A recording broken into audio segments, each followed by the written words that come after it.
नमस्कार. बातम्यांच्या लंच बॉक्समध्ये तुमचं स्वागत. बातमीपत्राच्या सुरुवातीलाच बातमी आहे पैशासंदर्भातली. भारतात UPI सारखी डिजिटल क्रांती होऊनही रोकडचा वापर कमी होत नाहीये. 2016 ते 2024 पर्यंत म्हणजेच या 8 वर्षात तब्बल 165% कॅशचा वापर वाढलाय. या उदाहरणावरून अद्यापही भारतात व्यवहारामध्ये रोख रकमेचा वापर मोठ्या प्रमाणात होतोय हे सिद्ध झालंय. 2016-17 या आर्थिक वर्षात भारतात 13.35 लाख कोटी रोकड व्यवहारात होती, तर आता हा आकडा 35.15 लाख कोटींच्या वर गेलाय. वंदे भारत या रेल्वेला प्रवाशांकडून चांगला प्रतिसाद मिळतोय. त्यामुळे आता वंदे भारत मेट्रो रेल्वे देखील प्रवाशांच्या सेवेसाठी दाखल होणार आहे. या रेल्वेला वंदे भारत मेट्रो असं नाव देण्यात आलंय. येत्या जुलैपासून वंदे मेट्रोची चाचणी चालू होईल. 200 ते 250 किलोमीटर अंतरावरील 2 शहरांना जोडण्यासाठी ही नवीन सेवा चालू करण्यात येईल. तसेच या वंदे भारत मेट्रोमध्ये 4, 8 आणि 16 डबे असणार आहेत. सध्या मात्र 12 डबे असणाऱ्या मेट्रोला प्राधान्य देण्यात येणार आहे.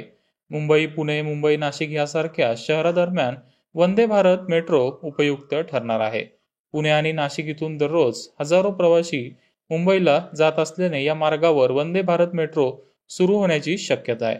तसेच मुंबईत नोकरी करणाऱ्या पुणेकर आणि नाशिककरांना या मेट्रोचा नक्की फायदा होईल. उन्हाळ्याचे दिवस आहेत. शाळा आणि महाविद्यालयांना सुट्ट्या लागल्यात. त्यामुळे रेल्वेने गर्दी कमी करण्यासाठी उन्हाळी विशेष रेल्वे सेवा चालू केली आहे. तरीही अनेक लोकांना तिकीट मिळत नाहीयेत. वेटिंग तिकीट आपोआप रद्द होतात आणि मोठं आर्थिक नुकसान देखील होतं. त्यातच आता रेल्वेने वेटिंग आणि RSC तिकिटांच्या नियमांमध्ये एक मोठा बदल केलाय. नवीन नियमानुसार आता वेटिंग किंवा RSC तिकीट रद्द झाल्यानंतर प्रवाशांना फार मोठा आर्थिक फटका बसणार नाही. आता नव्या नियमानुसार तिकीट रद्द केल्यानंतर प्रति प्रवासी फक्त 60 रुपये कापले जातील. झारखंड राज्यातील सामाजिक कार्यकर्ते सुनील खंडेलवाल यांनी या संदर्भात एक तक्रार दाखल केली होती. वेटिंग तिकीट कन्फर्म न झाल्यास आपोआप रेल्वेकडून तिकीट रद्द केलं जातं. मात्र हे तिकीट रद्द केल्यानंतरही कॅन्सलेशन शुल्काच्या नावाखाली रेल्वेकडून प्रवाशांची लूट करण्यात येत होती. अशी तक्रार खंडेलवाल यांनी दाखल केली होती. त्यानंतर रेल्वेने नवीन नियम लागू केलाय. नवीन नियमानुसार आता साधं तिकीट रद्द केल्यास 60 रुपये, स्लीपरसाठी 120 रुपये, थर्ड AC साठी 180 रुपये, सेकंड AC तिकीट रद्द करण्यासाठी 200 रुपये आणि फर्स्ट AC तिकीट रद्द करण्यासाठी 240 रुपये प्रत्येकी कापले जातील. आता बातमी विमान प्रवासासंदर्भातली.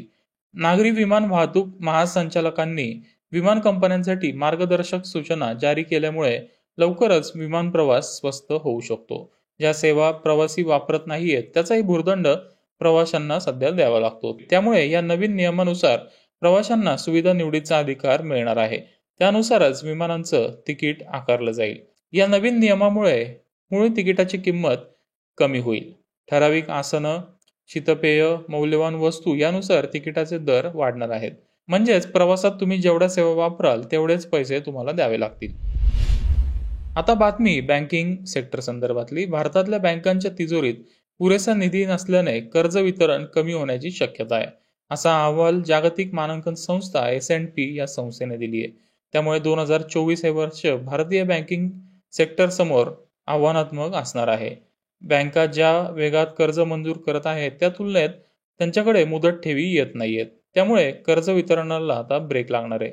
सरकारी बँकांपेक्षा खासगी बँका मोठ्या प्रमाणात कर्ज वाटप करत असतात. सरकारी बँकांची कर्ज वितरणाची वाढ ही 12 ते 14% आहे, तर खासगी बँकांची कर्ज वितरणाची वाढ 17 ते 18% आहे.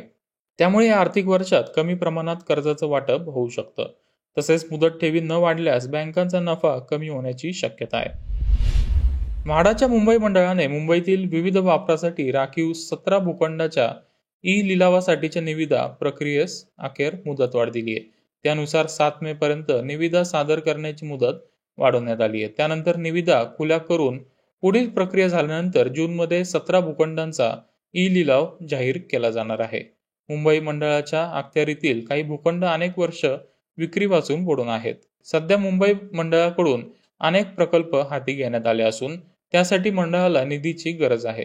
त्यामुळे पडून असलेले 17 भूखंड शोधून मंडळाने या भूखंडांची विक्री करण्याचा निर्णय घेतला आहे.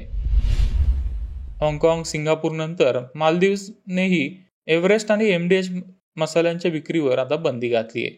या दोन्ही कंपन्यांच्या मसाल्यात एथिलीन ऑक्साईड आढळून आल्याचं मालदीवच्या अन्न आणि औषध विभागानं सांगितलं आहे. तसेच या मसाल्यांचा वापर केल्यामुळे आरोग्यावर काय परिणाम होतो याचंही मूल्यमापन सुरू असल्याचं मालदीवनं सांगितलंय.